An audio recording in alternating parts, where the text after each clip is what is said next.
James from LBR, and today we have Noha Guorgui here. Will, do you want to add a little bit to that? Yeah, I think today's topic is going to be really interesting. We're going to talk about mental health. And I'll be honest, I think before the crisis started, when we're all running around every day, we had different types of stressors in our lives. But now, even though we're in dream scenarios, staying home, being close with family, I think there are new stressors are impacting a lot of folks. So we're exploring some of those topics today. So Noah, thanks for spending some time with us. And I will let you introduce yourself a little bit. Okay, sure.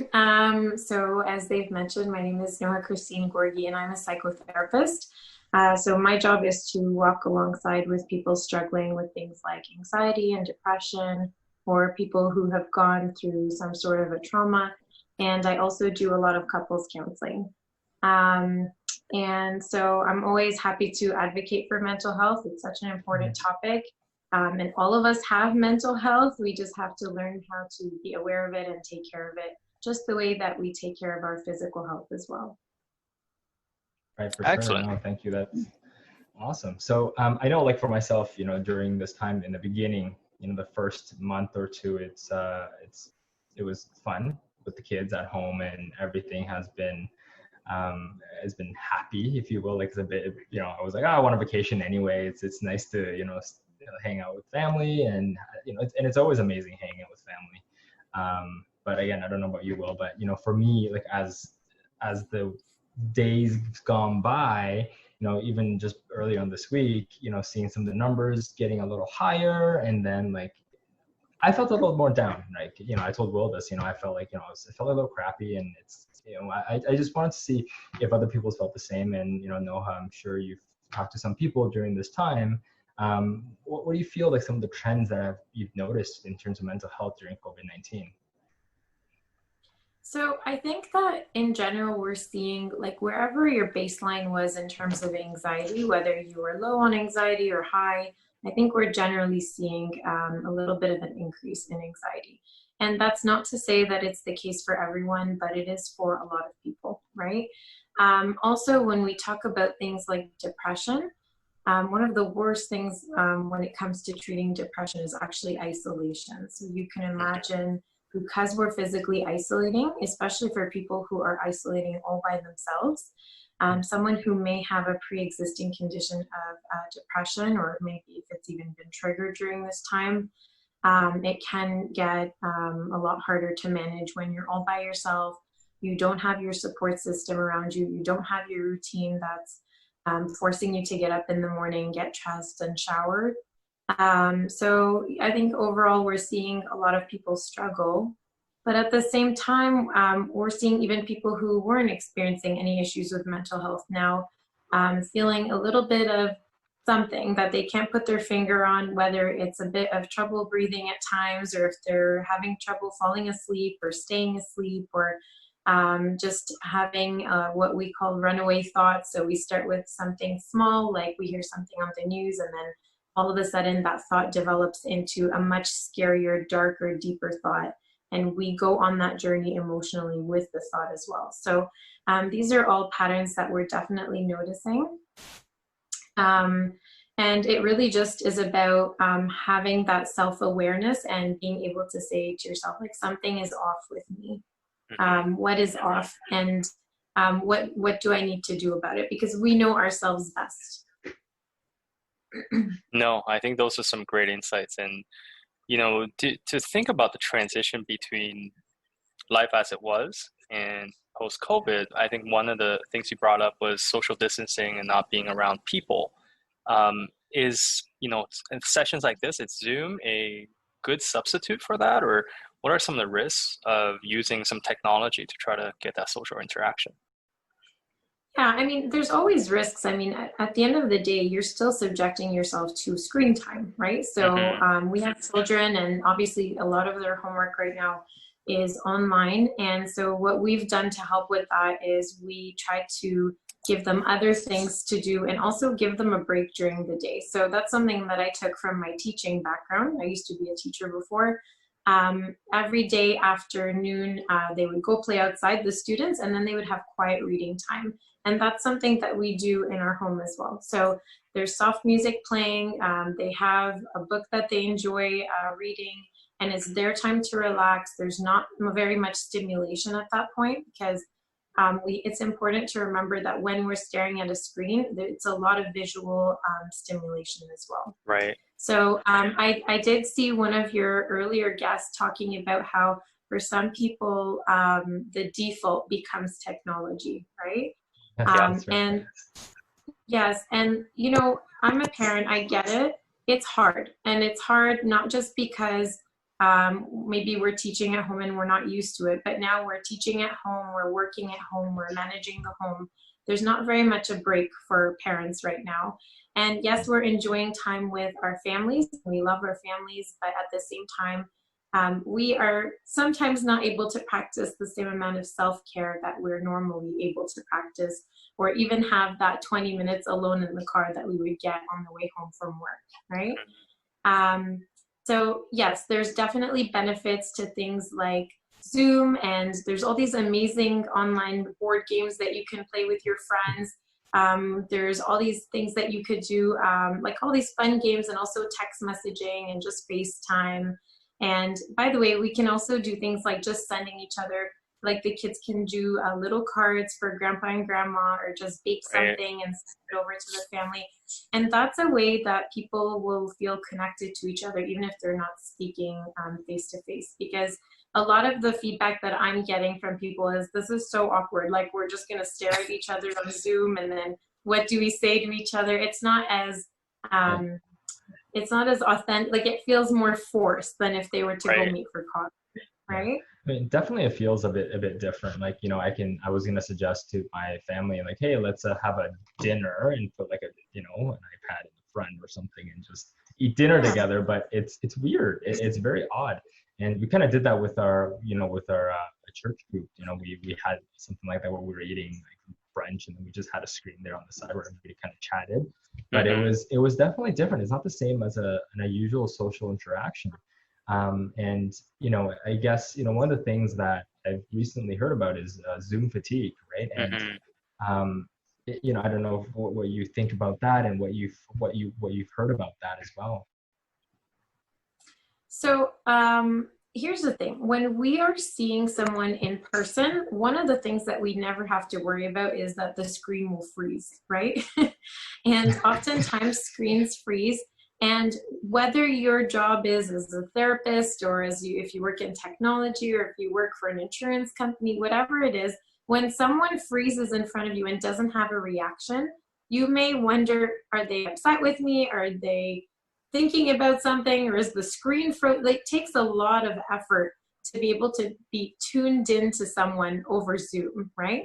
And also, you're missing the entire component of body language, which is a huge part of communication and how we communicate with each other. So it actually takes a lot more effort to be able to communicate properly with someone over Zoom than it would normally take from you to talk to someone when you're just face to face, right? Right. And like I mentioned before, the second thing is really the fact that you're staring at a screen all day. We're not used to doing that, especially for those of us who are used to human interaction all day.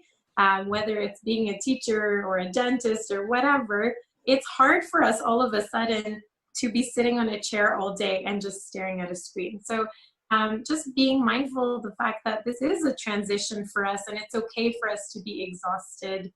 It does take extra effort, and this is not the norm, and hopefully it's not permanent, right? But we do the best that we can with what we have. But the last thing I would want to say is that we need to really be able to give ourselves breaks, right? So work-life balance is huge now more than ever, because your work literally is where your home is. So for some people, it's been helpful. Some of my clients have been telling me that they're building themselves like a corner, even if they can't have their own home office because there's so many people in the house. They get themselves like a corner where that's where they do their work, and their bedroom is where they sleep, and their living room is where they hang out with the family. because if you end up working and hanging out and sleeping and everything in the same room, it becomes very difficult for you to mentally separate from work. It's like you're just always in it, right? No, those are great points. Any tips if you're managing? So, for example, I spend I think 80% of my day on Zoom calls or team calls, whatever calls, right? Any tips to managing that to get people more engaged to kind of reduce some of the fatigue that they feel? I think it's just the regular stuff, right? Just stay hydrated, make sure you're still eating your meals at proper times. Don't forget to take care of yourself. Sometimes we think like, I'm just sitting here, what do I need to take care of myself for? I'm Right. not really, but you still need to take care of yourself. Yeah. You still need to be well hydrated. Water. You need your vitamin D. Exactly. You need to go outside. You need vitamin D. You can't just sit inside all day. If you can take a Zoom call and be outside, go for it. Bring your computer with you and go outside if it's not a confidential call, right? Makes sense. And just if you can have your meals, I mean, one of the benefits actually of working from home is that you can have your meals with your family.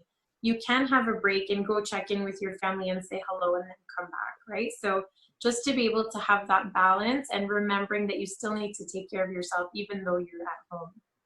Makes sense. It's totally, it's something that actually one of my other friends mentioned, like, the fact that they're working from home, they're forgetting to eat, or they're eating at like weird hours. It's just not, it's not great for your body. Your body's not used to it. It's a lot of changes all at once. And I guess, bringing it back to kind of mental health, you talked a little bit about coping with kind of, Zoom fatigue, which is really, really great. And I think, the other aspect of this is, how any suggestions in terms of coping with these feelings of, I guess, dread, or, things that you were mentioning, like hearing bad news and then you feeling, negative about it. And, what are your feelings on that? Yeah, so I actually had just posted a video about a couple weeks ago on 5 things not to do. I'm going to try to remember them now. But 5 things not to do. I'm trying to see if I left my notes, but I don't. During COVID. And one of the very first thing, my number 5 thing to do, not to do, was to watch the news incessantly. I really think we need to begin to censor how much, because you need to remember that our mind really filters through everything that we give it, right? So if I'm watching the news 24/7, every single chance that I get, my mind is gonna internalize that, my brain is gonna internalize that. I'm all for education and being informed, but at some point when the very difficult stories come up and you're feeling it in your heartbeat, you feel it in your chest, and it's hard for you to hear, unless it's something that directly affects you, it's really not a bad idea to turn it off. There's a difference between being informed and then just allowing it to really have an effect on your emotional state, because we're human beings. We're going to have emotions and thoughts about the things. Thank you for watching. Stay tuned for more interesting content. Click below to subscribe. Not just physically, but also emotionally. So in therapy, we always talk about having these boundaries, right? So I'm allowed to put this boundary around me and say, I don't really want to hear these really difficult stories right now because they trigger me and they really put me in a state and I can't handle that. And in fact, you can even, if you hear a group of people and they start talking about, oh, I just heard the saddest story, and you feel like it's going to trigger you, then you can just say politely, like, I'm sorry, but I don't want to be a part of this conversation, or can we change the subject or whatever, right? So it's up to you to protect your emotional state. No one's going to do that for you. Right. So one of the things that I did talk about also was this idea, and this is one of the things that we do in therapy, is being able to evaluate our thoughts, right? So thoughts are things that come even without us wanting to control them. In fact, a lot of them are automatic thoughts. They come in a split second. We don't even know they're coming, and all of a sudden they've taken over. But there's this really big thing that we need to remember, which is just because I thought of something, it doesn't mean it's true, right? And during COVID, we get really some very bad thoughts that rush into our minds, especially with someone talking into our ear or someone sharing their concerns with us or something we heard on the news. And then for some people, it may just become a little bit consuming. They might actually start to believe that it will come true. And I always tell my clients, just like I can't think myself into being a billionaire. I also can't think myself into something bad happening to me, right? So just because I thought it, it doesn't mean that it's going to come true. I need to evaluate this thought. Is it a thought that I just allowed to sneak into my mind without actually questioning if it's valid, if it comes from a fact? Or is it valid, and do I really need to think about it? And is it really a concern that I need to address? So just being able to sit there with your thought and actually evaluate it. Don't just take it at face value. And so that will also help with things like anxiety. Practicing self-care, like we just discussed, super important. People don't realize that food, sometimes they forget that food is an actual necessity. Stay eating healthy, keep active, eat at regular times. Just like kids get cranky when they're hungry, we get cranky too. And we can't focus and we have trouble remembering things. So just being able to take care of yourself that way. And also remembering that you're a human being who gets affected by things. So take a break, take a walk. If you need a bit of alone time, learn how to ask for it in a nice and polite way from the people that you live with. There's no shame in needing alone time. And if someone asks for a little bit of alone time, that's okay too. Because it is a need that we have that we don't really have met right now, right? And it doesn't necessarily mean that the person is sick of us. It just means that they need some time away, and that's good. Let them have their time away and they can come back and be healthy again for the family, right? I think that one of the main things is also to be able to have that self-awareness and know when something is not okay, when something is off with me. And one of the biggest things to remember is that our bodies are really a dashboard for our minds. So oftentimes, even though we may not be able to put our finger on exactly what it is that's bothering me, or even that something is bothering me, I'm going to be feeling something in my body. So maybe my shoulders will be a little tight.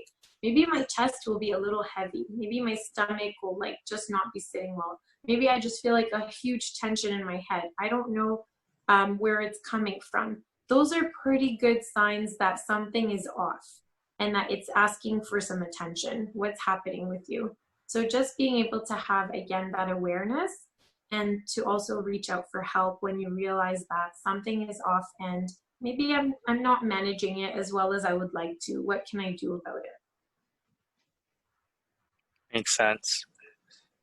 Really does make sense. I mean, that one was really interesting. Body being a dashboard for your mind, and I think people tend to ignore it, especially these days, right? It's almost you're at home, but you're not focused on yourself as much. Speaking of alone time, and I think one topic you mentioned was couples therapy. For couples who may be stuck now for the first time with each other 24/7, legally not allowed to leave the home and go somewhere else.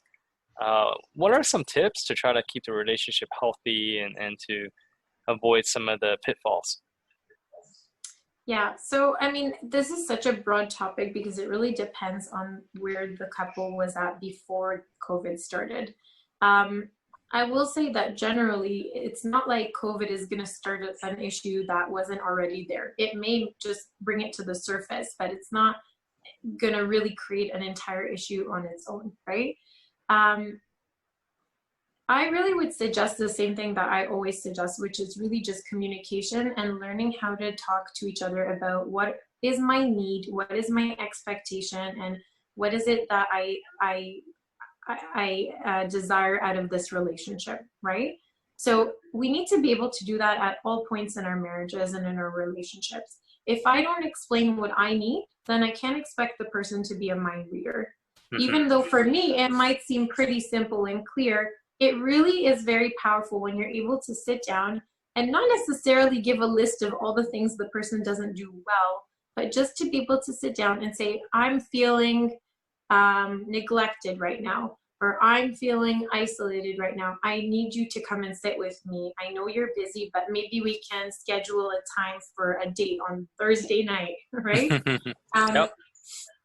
Or when you speak to me this way, I feel like I'm not important to you. So I would like you to speak to me with more respect or something, right? So we just really need to be able to communicate with each other.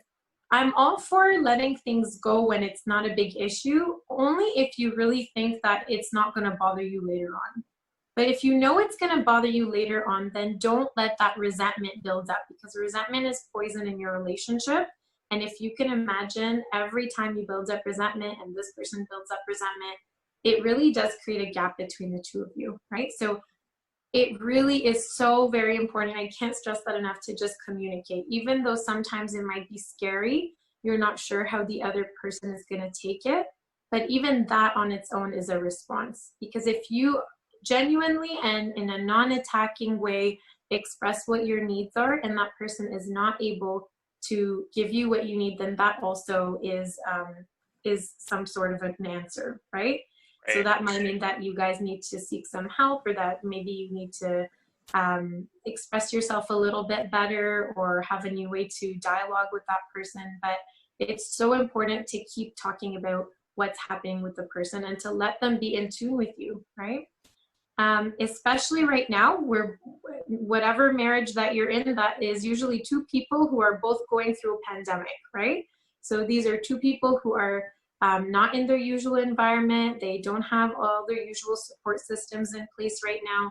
There are so many unknowns in everybody's lives, and we're living through a pandemic together. So just being able to support each other, and also to show each other some grace. We're not going to be perfect during this time. We're all just trying to figure it out.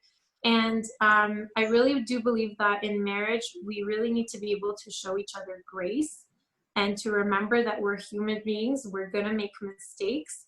And the person in front of us really needs to know that it's okay for them to make mistakes sometimes. Yeah, that's really funny, because I was joking with her, like, yeah, I love my wife, but like sometimes you need that physical distancing at home. You just need that personal time too, right? You should try that, James. You should let the wife know, if you want to hang out, book an appointment with my secretary, and we'll see if I'm available. We'll see how that goes for you. I definitely, all joking aside, we definitely try to, give ourselves some space sometimes. And I think I don't know what you think, Noha, but, just our own time. I think, yeah, absolutely. There's a book called The 5 Love Languages, and it's a very helpful tool for so many couples, especially couples who just want to kind of figure things out on their own at home. Mm-hmm. It really talks about the 5 ways that we show and also receive love, right?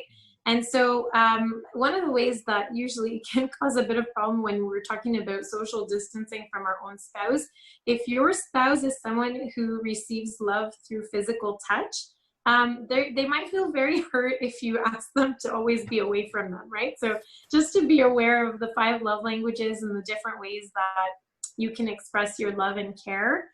It's something that can be helpful for many couples while they're at home.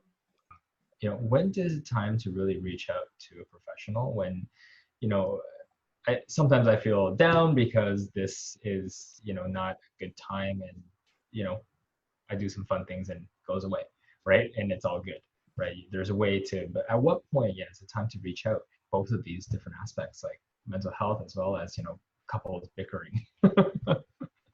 Yeah, for sure.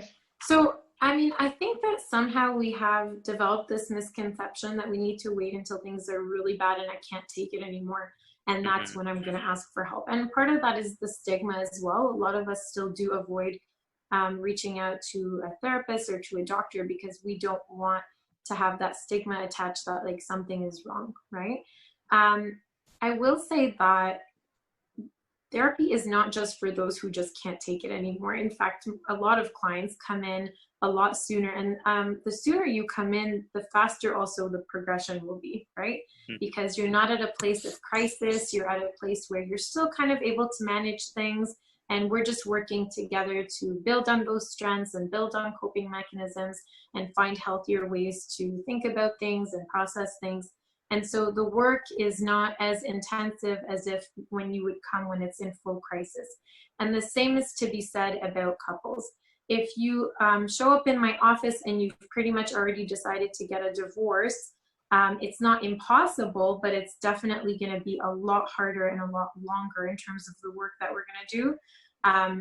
as opposed to, for example, which is really cool, I'm seeing a trend now, is premarital couples. So I'm seeing a lot of people who are engaged and saying, I want a better marriage than the one my parents had.